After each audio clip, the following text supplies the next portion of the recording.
இறைவனுக்கு நன்றி.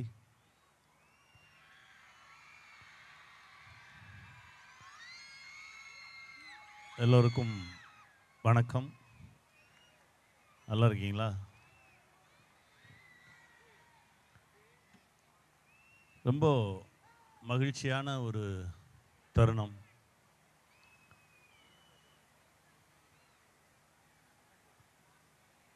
நான் படித்த ஸ்கூலுக்கு வந்த மாதிரி இருக்குது. எல்லாம் எளிமையான மக்கள், வெகு எளிமையான முகங்கள், ஒவ்வொரு முகத்திலையும் அவ்வளவு கனவு, ஆசை, ஏதாவது ஒன்றை சாதிச்சிடணும் அப்படின்ற ஒரு வெறி. ரொம்ப சந்தோஷமாக இருக்கு.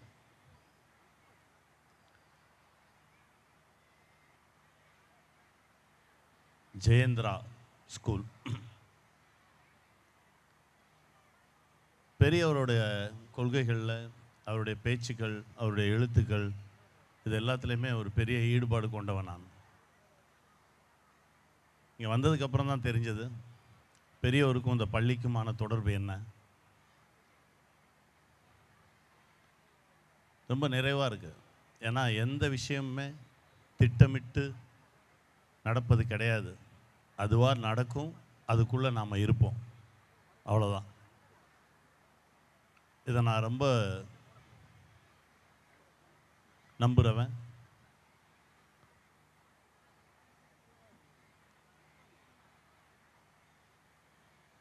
நிறைய பெற்றோர்களுக்கு என் பிள்ளை அந்த பிள்ளை மாதிரி இல்லை, என் பிள்ளை இந்த பிள்ளை மாதிரி இல்லை அப்படின்னு சொல்லி ஒரு பெரிய ஒரு வருத்தம் இருக்கும். இருக்குதா? நம்ம குழந்தைய இன்னொரு குழந்தையோட கம்பேர் பண்ணி பார்த்துட்டே இருப்போம். அதே மாதிரி மாணவர்களுக்கும் அதே பிரச்சனை தான். நான் அவனை மாதிரி இல்லை, இவனை மாதிரி இல்லை அப்படின்ற ஒரு சின்ன குழப்பம் இருந்துக்கிட்டே இருக்கும். யாரும் யாரை மாதிரி இருக்கவே முடியாது. எந்த குழந்தையும் இன்னொரு குழந்தை மாதிரி இருக்காது. ஒவ்வொரு குழந்தையும் தனி, ஒவ்வொரு குழந்தையும் ஸ்பெஷல். இவருக்கு தெரிகிறது அவருக்கு தெரியாது, அவருக்கு தெரிகிறது இவருக்கு தெரியாது. அதனால் எந்த குழந்தையும் எந்த குழந்தையோடையும் கம்பேர் பண்ணாதீங்க, பண்ண வேண்டாம். நாங்கள் சாட்டைன்னு ஒரு படம் எடுத்தோம். அந்த சாட்டை படத்திற்காக கிட்டத்தட்ட ஒரு வருஷம் ஆய்வு பண்ணோம். இந்த ஆய்வு பண்ணும்போது மாணவர்கள் 4 விதமான மாணவர்கள் இருக்காங்க அப்படின்றது தெரிஞ்சது. எங்களுடைய இயக்குனர் அன்பழகன் பல இடங்களுக்கு பயணித்து அதையெல்லாம் சேகரித்து எடுத்துகிட்டு வந்தார். 4 விதமான மாணவர்கள் அப்படின்றது என்ன? ஸ்லோ லேர்னர்ஸ், அதாவது இந்த ஸ்டூடெண்ட்டுக்கு சொன்ன உடனே புரியாது, கொஞ்சம் மெதுவாக தான் புரியும். 2வது ரகம் ஃபாஸ்ட் லேர்னர். அவன் வாத்தியார் போர்டில் எழுதி போடுறதுக்கு முன்னாடியே அவன் எழுதிடுவான், படிச்சிருவான். இன்னொன்று மாடரேட், சராசரி, திடீர்னு புரியும், திடீர்னு புரியாது. 4வது லேர்னிங் டிசபிலிட்டி, மூளை மற்றும் நரம்பு சம்மந்தப்பட்ட பிரச்சனை இருக்கக்கூடிய குழந்தைங்க. இந்த குழந்தைங்க சாதாரண குழந்தைங்க மாதிரி தான் இருக்கும். இவங்களுக்கு ஒரு தடவைக்கு 4 தடவை சொல்லணும், அப்போ தான் புரியும். இந்த 4 பேர்த்தையும் ஒரே கிளாஸ் ரூமில் வச்சுக்கிட்டு 4 பேருக்கும் ஒரே கொஷின் பேப்பர் கொடுத்தா இது எப்படி சரியாகும் அப்படின்ற ஒரு கேள்வி தான் இந்த சாட்டைன்ற திரைப்படம். எல்லாருமே 100 மார்க் எடுத்துட்டா யார் 80 எடுக்கிறது, 70 எடுக்கிறது? 80 70 எடுக்கிறவங்களாம் வாழவே முடியாதா, வாழவே கூடாதா? இந்த மாதிரி நிறைய கொஸ்டின்ஸ். அதற்கு தான் பதிலாக அந்த சாட்டை திரைப்படத்தை எடுத்தோம். இந்த 4 விதம் தான் நம்மளும், குழந்தைங்க மட்டும் இல்லை, ஏன்னா நம்மளும் குழந்தைங்களாக இருந்து தான் வந்திருப்போம். அதனால் நம்ம குழந்தைங்க எந்த விதம், நம்ம குழந்தைங்க எந்த இடத்துல இருக்காங்க, இந்த 4ல் எது நம்ம குழந்தை அப்படின்னு பெற்றவங்களும் கண்டுபிடிச்சிக்கணும், டீச்சர்ஸும் கண்டுபிடிக்கணும், அப்போ தான் ஒவ்வொருத்தர் மேலேயும் ஸ்பெஷல் கேர் எடுக்க முடியும். நாளையும் ஒரே லைனில் வச்சு நீ அவனை மாதிரி வரல இவனை மாதிரி வரலன்னு சொல்லி போட்டு இம்சை பண்ணாமல் அவங்களுக்கான ஸ்பேஸ் கொடுத்தீங்கன்னா குழந்தைங்க அதுவாக வளரும் அப்படின்றத சொல்கிறதுக்காக தான் அது பண்ணோம். அது ரொம்ப நல்லாவே ஒர்க் ஆச்சு. நிறைய பள்ளிகளில் அதை புரிஞ்சுக்கிட்டாங்க. ரொம்ப சந்தோஷமாக இருந்தது. அதுக்கு பிறகு அப்பான்னு ஒரு படம் எடுத்தோம். இந்த அப்பா அப்படின்ற படம் வந்து எத்தனை வகையான அப்பாக்கள் இருக்காங்க அப்படின்னு சொல்லி ஒரு ரிசர்ச் பண்ணோம். ஏன்னா சாதாரணமாக ஏதோ சினிமா ஒரு பாட்டு ஒரு ஃபைட்டு அப்படின்னு பண்ணுற கூட்டம் இல்லை. நாங்கள் கொஞ்சம் பேர் இருக்கோம். இந்த சமூகத்துக்கு ஏதாவது ஒன்று சொல்லிடணும், ஏதாவது ஒரு பயன் இருக்கிறதா இருக்கட்டும். இன்றைக்கி இல்லை, ஒரு 10 வருஷம் கழித்து 20 வருஷம் கழித்து எடுத்து பார்த்தா கூட அந்த படைப்பு ஏதாவது ஒன்று பேசணும் அப்படின்றதுக்காகவே உழைக்கிற கொஞ்சம் டைரக்டர்ஸில் நானும் ஒருத்தன் சொல்லிக்கிறதுல எனக்கு ரொம்ப சந்தோஷமாக இருக்கும். அப்பா அப்படின்ற ஒரு படம் பண்ணும்போது எத்தனை விதமான அப்பா அப்படின்னு சொல்லி ரிசர்ச் பண்ணோம். ஒரு அப்பா வந்து குழந்தைய கவனிச்சிக்கிட்டே இருப்பான். குழந்தைய கவனிச்சிக்கிட்டே இருக்கிற ஒரு அப்பா, குழந்தைக்கே தெரியாமல் குழந்தைக்கு எதில் ரொம்ப இன்ட்ரெஸ்ட் இருக்குன்னு பார்த்து அதை நோக்கி குழந்தைய நகர்த்துற ஒரு அப்பா.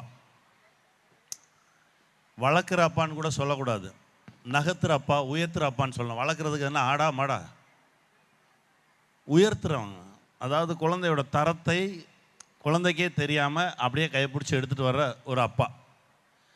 இன்னொரு அப்பா குழந்தை வயிற்றில் இருக்கும்போதே முடிவு பண்ணிடுவார், ஆம்பளை பிள்ளைன்னா இதுதான் பேர், பொம்பளை பிள்ளைன்னா இதுதான் பேர், இது இந்த பள்ளிக்கூடத்தில் தான் படிக்கணும், இவ்வளோ மார்க் வாங்கணும், அதுக்கப்புறம் இந்துவாக ஆகணும், அதுக்கப்புறம் இப்படி ஒரு பொண்ணை நான் கல்யாணம் பண்ணி வைப்பேன், அவன் இப்படி தான் வாழணும். அவனுக்கு பிறக்கிற குழந்தைக்கு இவனே பிறக்கலை, அவனுக்கு பிறக்கிற குழந்தைக்கு இதுதான் பேர், இப்படி ஒரு 30 வருஷ வாழ்க்கையை முடிவு பண்ணுற ஒரு அப்பா.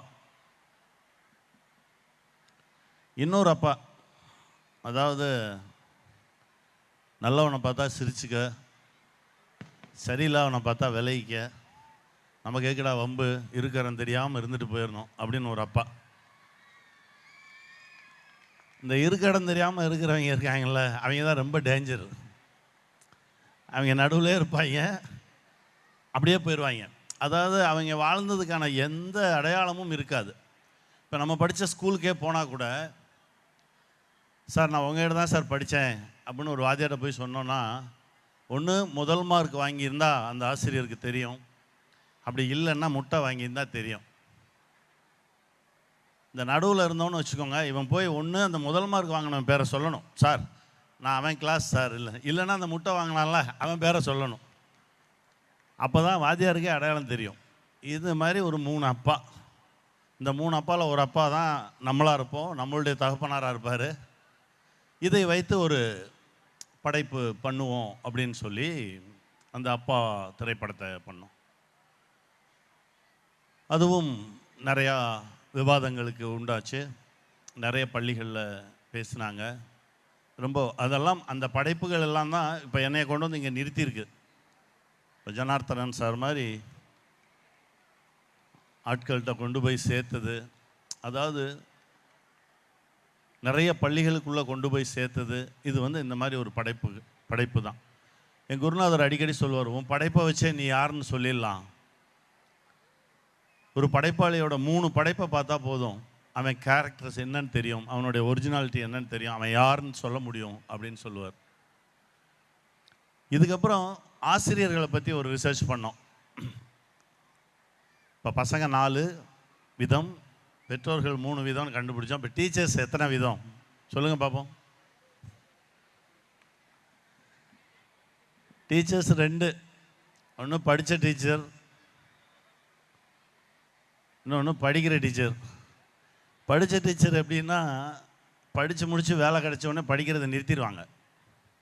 அவங்களுக்கு வேலை கிடச்சிருச்சு இல்லை, அங்கேயே நின்றுவாங்க. படிக்கிற டீச்சர் தான் தினம் தினம் படிக்கிறாங்கல்ல, அந்த ஆசிரியர்கள் தான் பசங்கள்கிட்ட புதுசாக விஷயத்தை கொண்டு போய் சேர்ப்பாங்க. இங்கே ஆசிரியர்கள் மாணவர்களுக்கு சொல்லித்தர்றாங்க அப்படின்றதெல்லாம் தாண்டி ஆசிரியர்களும் மாணவர்களும் கலந்துரையாடி புது புது விஷயத்தை தேடி தேடி தேடி கண்டுபிடிச்சி பல மாணவர்களால் உயர்ந்த ஆசிரியர்களும் நிறைய பேர் இருக்காங்க. ஏன்னா நான் படிக்கும்போதே எங்கள் வாத்தியாரெலாம் முடிவு பண்ணிட்டார், இவன் வந்து இந்த 9 to 5 ஜாபுக்கு போக மாட்டான், இவன் இந்த வேலைக்கெல்லாம் போக மாட்டான், இவன் வேற எங்கேயோ போக போகிறான் அப்படின்னு என் ஆசிரியருக்கே என்ன தெரியும். ஏன்னா வீட்டு பாடம் எழுத சொல்லியிருக்காங்க, நான் எழுதலை, எல்லோரும் நோட்டை கொண்டு வந்து வச்சாச்சு, நான் என்னோடய நோட்டை கொண்டு போய் கீழே வைக்கிறேன்.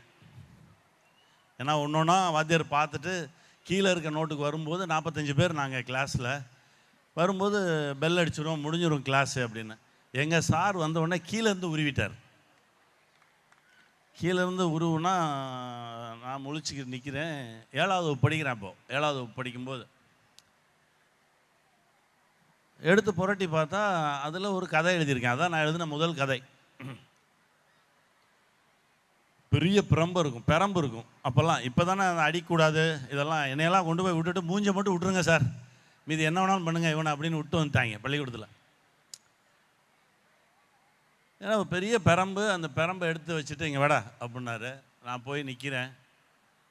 அப்போது என்னுடைய ஆசிரியர் சொன்னார், டேய் அவன் ஒரு கதை எழுதியிருக்கான், இப்போ அவன் அதை வாசிக்க போகிறான், நீங்கள் எல்லாம் கேளுங்க அப்படின்னு சொல்லி, வாசிடா சத்தமாக வாசி அப்படின்னாரு. அப்போ தான் எனக்குள்ளே மட்டுமே இருந்த கதை என் கிளாஸ் ரூம் வரைக்கும் பரவுது. நான் வாசிக்கிறேன், எல்லாரும் கைத்தட்டுங்கடா அவனுக்கு அப்படின்றாரு. அந்த முதல் அங்கீகாரம் இருக்குல்ல, அந்த வாத்தியார் எனக்கு கடவுள். நான் வாசித்து முடித்தோடனே என் ஸ்டூடெண்ட்ஸ் எல்லோரும், என் ஃப்ரெண்ட்ஸ் எல்லோரும் கைத்தட்டுறாங்க. இப்போ அந்த கிளாஸ் ரூமில் நான் தனியாக தெரிகிறேன். எனக்குள்ளே ஒரு பெரிய நம்பிக்கையை விதைச்சவர் எங்கள் ஆசிரியர். இந்த நேரத்தில் அவரை நினைவு கூறுறதுல நான் ரொம்ப சந்தோஷப்படுறேன். அவர் பேர் தினகரன். நல்லா இருக்கார், இப்போவும் நான் தொடர்பில் இருக்கேன். என்னென்னா ஆசிரியர்களுக்கு தெரியும், டீச்சர்ஸுக்கு தெரியும் இவன் என்ன பண்ணுறான், இவன் எதை நோக்கி போகிறான், இவன் என்ன செய்ய போகிறான், இவனுடைய தேடல் எதுவாக இருக்குது. ஏன்னா பெற்றோர்கள் பாவம் பயங்கர பிஸி, எல்லாருக்கும் ஒரு ஃபோனு, ஒரே வீட்டில் யாரோடையும் பேசுகிறதில்ல. ஹாலில் உட்காந்துருந்தா கூட இங்கிட்டு அப்பா, இங்கிட்டு அம்மா, அங்கிட்டு சிஸ்டர், பிரதர் எல்லாரும் அப்படியே எல்லாம் முட்டி முட்டி ஃபோனை பார்த்துக்கிட்டே இருக்கக்கூடிய ஒரு காலத்தில் ஒரு சின்ன அட்டென்ஷன் அந்த ஃபோனுக்குன்னு எதுவுமே இல்லாமல் இருக்கிறது அந்த வகுப்பறை தான். இந்த வகுப்பறையில் கொஞ்சம் ஆசிரியர்கள் மாணவர்களை கவனிக்கும்போது தெரியும். ஏன்னா பெற்றோர்களுக்கு அப்புறம் ஆசிரியர்கள் தானே குழந்தைகளுக்கு. நான் அதனால தான் சொல்லுவேன், ஆசிரியர்களை மட்டும்தான் நீங்கள் வந்து ரியல் ஹீரோஸ், நீங்கள் தான் அப்படி உருவாக்குறீங்க ஒவ்வொருத்தரையுமே அப்படின்னு சொல்லி ஒவ்வொரு ஆசிரியர்கள்ட்ட பேசும்போது சொல்லுவேன். இந்த ஃபோனெல்லாம் கொஞ்சம் ஓரமாக வைங்க. இந்த முன்னாடியெல்லாம் வந்து மாதாந்த வெள்ளிக்கெல்லாம் வந்து ஃபாஸ்டிங் இருப்போம்ல, உண்ணாவிரதம், அந்த மாதிரி ஒரு வாரத்துக்கு ஒரு நாள் ஃபோன் ஃபாஸ்டிங், டிஜிட்டல் ஃபாஸ்டிங் இருந்து பாருங்கள். இந்த ஒரு நாள் நான் ஃபோனை எடுக்கவே மாட்டேன், இந்த ஒரு நாள் நான் ஃபோனை பார்க்கவே மாட்டேன், இந்த ஒரு நாள் எனக்கு ஃபோன் வேண்டாம் அப்படின்னு சொல்லி வாரத்தில் ஒரு நாள் இருந்து பாருங்கள். உங்கள் பிரெயின் வேறு மாதிரி இருக்கும். அதுவும் இப்போ காதில் ஒன்று மாட்டிட்டு திரியிறாங்க, ப்ளூடூத்தா ஹெட்ஃபோன்ஸ். அது என்ன ஆகுதான், ஆய்வில் சொல்கிறாங்க, ஒரு நம் காது எந்த அலைவரிசையை கேட்கணுமோ அந்த அலைவரிசையை கேட்பதற்காக மட்டுமே படைக்கப்பட்டிருக்கு. இந்த உலகத்தில் நம்ம கேட்குற சவுண்டு மட்டும் இல்லை, இன்னும் பயங்கரமான சத்தங்கள்லாம் இருக்குது. அது நம்ம காது கேட்காது. கேட்டால் நம்ம தூங்க முடியாது, நடக்க முடியாது, போக முடியாது, வர முடியாது. இந்த அலைவரிசை நம்ம காதுக்கு என்ன அலைவரிசை கேட்கணுமோ இது மட்டுமே தான் படைக்கப்பட்டிருக்கு. நமக்கு கேட்குறது தான் நாய்க்கு கேட்கும், பூனைக்கு கேட்கும் அப்படின்றதெல்லாம் கிடையாது. அவங்களுக்கு வேறு அலைவரிசை. நம்ம சம்மந்தம் இல்லாமல் காதில் ஒன்றை மாட்டிக்கிட்டு ரோட்டில் அதுலேயே வண்டி ஓட்டிகிட்டு போகிறது வர்றது அப்படியே அலைகிறதுனால என்ன ஆகுதுன்னா, காதில் கேட்காத புது புது சத்தமெல்லாம் கேட்க ஆரம்பிக்குதான். ஏன் சொல்கிறேன்னா, உங்கள்கிட்ட தான் சொல்கிறேன், புது புது சத்தங்கள்லாம் கேட்கும். அதனால் ஃபோன் பேசுகிறதுக்கு மட்டும் யூஸ் பண்ணிட்டு மீதி நேரத்தில் கழட்டி வச்சுருங்க. புதுசாக சத்தம் கேட்டுச்சுன்னா தூங்க முடியுமா, உட்கார்ந்துருக்க முடியுமா, நடந்து போக முடியுமா, பேச முடியுமா? அதனால் நம்ம அலைவரிசை எந்த அளவில் இருக்கோ அதை மட்டும் பயன்படுத்துங்க. இயற்கை நமக்கு தரப்பட்ட விஷயத்தை மட்டுமே நீங்கள் காதுகளில் கேளுங்க. இப்போ ஒரு படம் எடுத்துகிட்ருக்கேன். அதுவும் ஸ்டூடெண்ட்ஸுக்கான படம் தான். எடுத்து முடிச்சாச்சு, ஃபைனல் ஒர்க்ஸ் போயிட்டுருக்கு. ஸ்கூல் பஸ் அப்படின்னு ஒரு படம். ஸ்கூல் பஸ் ஓட்டுற டிரைவராக நடிக்கிறேன். என்னவா தேவைப்பட்டுச்சு அப்படின்னா, ஒரு 10-12 ஆண்டுகளுக்கு முன்னாடி ஒரு பாப்பா, தைரியலட்சுமின்னு ஒரு பாப்பா தற்கொலை பண்ணிக்கிச்சு. அது என்ன எழுதி வச்சுட்டு போயிருந்தது அப்படின்னா, என் கூட பேசுகிறதுக்கு யாருமே இல்லை அப்படின்னு எழுதி வச்சுட்டு இறந்துருந்தது. அதுதான் அந்த கதையுடைய ஆரம்பம். அது உண்மைதான். இங்கே யாரோடையுமே பேசுகிறதே இல்லையே. வீட்டில் குழந்தைங்க பேசுனா வாயை மூடு, பேசாத, துணங்குறாங்க. ஸ்கூலில் வந்து பேசுனா அப்படியே இங்கிலீஷில் சொல்கிறாங்க, ஷட் அப், டோன்ட் டாக். குழந்தைங்க எங்கே தான் பேசும்? குழந்தைங்க பேசுனா தயவு செஞ்சு கேளுங்க. பெற்றோர்களுக்கு தான் சொல்கிறேன். அது கொஞ்சம் புத்திசாலித்தனமாக ஏதாவது கேள்வி கேட்டுருச்சுனாலே இங்கே பெற்றவங்க பயந்துருவாங்க. ஏன்னா இவங்களுக்கு ஆன்சர் தெரியாது. வாத்தியார்கிட்ட கேட்டாலும் வாத்தியார் மட்டும் என்ன செய்வார்? வாத்தியாரும் பயந்துருவார். டீச்சர்ஸுக்கும் ஒரே பதட்டம். எவனா ஒருத்தன் புத்திசாலித்தனமாக பேசுகிறான் அப்படின்னாலே அதிக பிரச்சனை, உட்காரா அப்படின்றது. குழந்தைகள் பேசுனா கேளுங்க. குழந்தைகள் பேசுனாதான் அது குழந்தையாக இருக்கும். இதை சொல்லக்கூடிய ஒரு படைப்பு தான் இப்போ எடுத்து முடிச்சிருக்கோம். அது நிறைய கேள்விகளை நமக்குள்ளே எழுப்பும். ஏன்னா ஒரு குழந்தை எந்த ஸ்கூலில் கொண்டு போய் விட்டாலும் பேசிக்கிட்டே இருந்துதான். பேசிக்கிட்டே இருக்குது அந்த குழந்தை. நம்ம தான் ஒரு சட்டம் வச்சுருக்கோமே, சைலன்ஸ் அப்படின்னா எல்லாரும் அமைதியாக இருந்துடணும். அது மட்டும் பேசுது. ஏன்னா இங்கே அந்த சட்டத்தை மீறுது. அது சைலன்ஸ் அப்படின்னா அது பேசுது. அந்த சட்டம் மீறப்படுது. ஈகோ. ஏன்னா நம்ம சைலன்ஸ்ன்னு சொல்கிறோம், அது கேட்க மாட்டேங்குது, பேசிகிட்டே இருக்குது. இப்போ அந்த குழந்தை அந்த பள்ளியிலேருந்து வெளியேற்றப்படுது. பெற்றோர்கள் போய் நிற்கிறாங்க. ஐயா, என் குழந்தை என்ன அது பேசிகிட்டே இருக்குது, இப்போ என்ன செய்ய? கூட்டு போங்க. கூட்டு வந்தாச்சு. இன்னொரு ஸ்கூலுக்கு கூட்டு போகிறாங்க. அந்த ஸ்கூலில் என்ன கம்ப்ளைண்ட்டு? இல்லை, குழந்தை பேசிக்கிட்டே இருக்குதான். ஆமாண்ணா. ஆமாங்க, பேசக்கூடாதுல்ல, நாங்கள் அமைதியாக அப்படின்னா அது அமைதியாக இருந்துக்கணும்ல. ஆமாண்ணா. ஆனால் அது அமைதியாக இருக்க மாட்டேங்குது, பேசுது. அப்போ எங்கள் ஸ்கூல்லே சேர்த்துக்க மாட்டோம், கூட்டு போங்க அப்படின்ட்டாங்க. கூட்டு போயிடுச்சு. இப்போ குழந்தைய எங்கே கொண்டு போய் சேர்க்குறதுன்னு தெரியல. பெற்றவங்களுக்கு ஒரே பதட்டம். நம்ம ஆளுங்களுக்கு தான் தெரியுமே. அவங்களுக்கு ஒரு பள்ளிக்கூடத்தில் கொண்டு போய் சேர்த்துடணும், ஒரு வரையறைக்குள்ளே கொண்டு வந்துடணும். இப்போ வீட்டில் உட்கார வச்சு பெற்றவர்கள் 2 பேருமே வேலைக்கு போகாமல் இந்த குழந்தை என்னடா செய்கிறதுன்னு யோசிச்சுட்டு இருக்காங்க. இப்போது ஒரு ஆசிரியர் அவன் எப்படி பள்ளிக்கூடம் வச்சுருக்கான் அப்படின்னா, எந்த குழந்தையெல்லாம் அடங்கலையோ என்கிட்ட கொண்டு வந்து விடுங்க,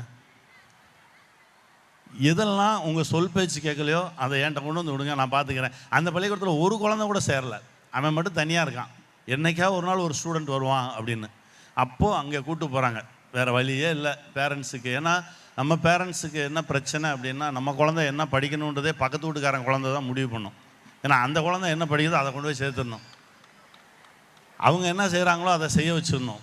இப்படி ஒரு வட்டத்துக்குள்ளேயே ஓடி ஓடி ஓடி வேறு வழியே இல்லை. இப்போ அவன்கிட்ட கொண்டு போய் சேர்க்கலாம் அப்படின்னு சொல்லி கூப்பிட்டு போகிறாங்க. அங்கே அந்த ஆசிரியர் உட்காந்துருக்காரு. என்ன பிரச்சனை? இந்த குழந்தை பேசிகிட்டே இருக்கு. யோ, குழந்தைன்னா பேசத்தான் ஏன் செய்யும், உங்களுக்கு என்ன பிரச்சனை அப்படின்ட்டுருங்க. இல்லை, அந்த ஸ்கூல்லேருந்து அனுப்பிச்சிட்டாங்க, இந்த ஸ்கூல்லேருந்து அனுப்பிச்சிட்டாங்க, நீங்கள் சேர்த்துங்க, நான் அதுக்கு தானே திறந்து வச்சுருக்கேன், கொண்டு வந்து விட்டுட்டு போகணும். இப்போ கொண்டு வந்து விட்டால் குழந்தை பேசுது. பார்த்தீங்களா சார், பேசுது அப்படின்னா. அதான் தான் சொன்னேனே, குழந்தை பேச தான் செய்யும். குழந்தை பேசுனா கேளு. இல்லை, எனக்கு ஆஃபீஸுக்கு டைம் ஆச்சு, போ. அம்மா காரி கிளம்பியாச்சு, குழந்தை என்கிட்ட விட்டுட்டு போகணும். இந்த குழந்தை பேச ஆரம்பிக்குது. எதிரில் உட்கார்ந்தவன் ஒரு வார்த்தை கூட எதிர் பேச்சு பேசாமல் குழந்தை பேசுகிறத கேட்டுகிட்டே இருக்கான். திடீர்னு குழந்தைக்கு தண்ணி தேவைப்படுது, தண்ணி கொடுக்குறான், குடிக்குது, பேசுது, திரும்ப பேசுது. தொடர்ந்து ஒரு 8.5 மணி நேரம் பேசியிருக்குது அந்த குழந்தை. 8.5 மணி நேரம் பேசினதுக்கப்புறம் அந்த குழந்தை அப்படியே பேச்சை நிறுத்தி அப்படின்னாச்சு. என்ன அப்படின்னா, முடிச்சிட்டேன் அப்படின்னுச்சு. வேற ஏதாவது இருக்கா? ஒன்றும் இல்லை, ஐம் கிளியர் அப்படின்னு. இந்த கால அவகாசத்தை கொடுக்காததன் விளைவு தான் இது. அந்த குழந்தை தான் அதற்கு பிறகு எல்லாத்துலேயுமே நம்பர் 1, எல்லாத்துலேயும் அச்சீவ் பண்ணுச்சு. இந்த தேசமே கவனிக்கப்படக்கூடிய ஒரு குழந்தையா வந்துச்சு. அதனால தான் சொல்கிறேன், குழந்தைங்க பேசுனா கேளுங்க, காது கொடுங்க. குழந்தை பேச ஆரம்பிச்சிச்சுனாலே பதறாதீங்க. அது நமக்கு தெரியாத விஷயத்த ஒன்று சொல்லும். அந்த தெரியாத விஷயத்த நீங்கள் தெரிஞ்சுங்க. என்ன குறைஞ்சு போயிட போறீங்க? நீங்கள் தெரிஞ்சுங்க, தேடி கண்டுபிடிங்க. அழகான தளம், ரொம்ப அற்புதமான பள்ளி.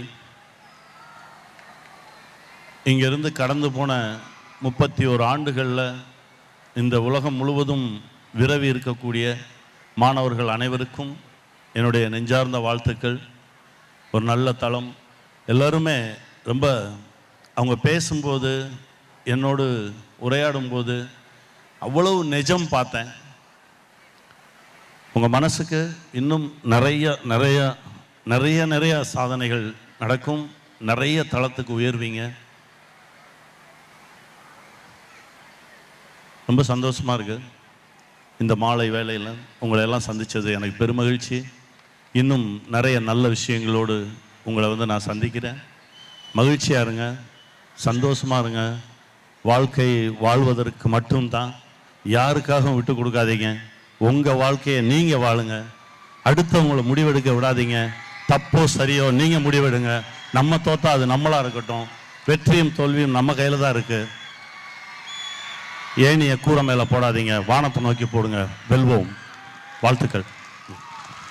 ஒரே ஒரு time we are the best. Jayendra school, we are the best. வாழ்த்துக்கள்.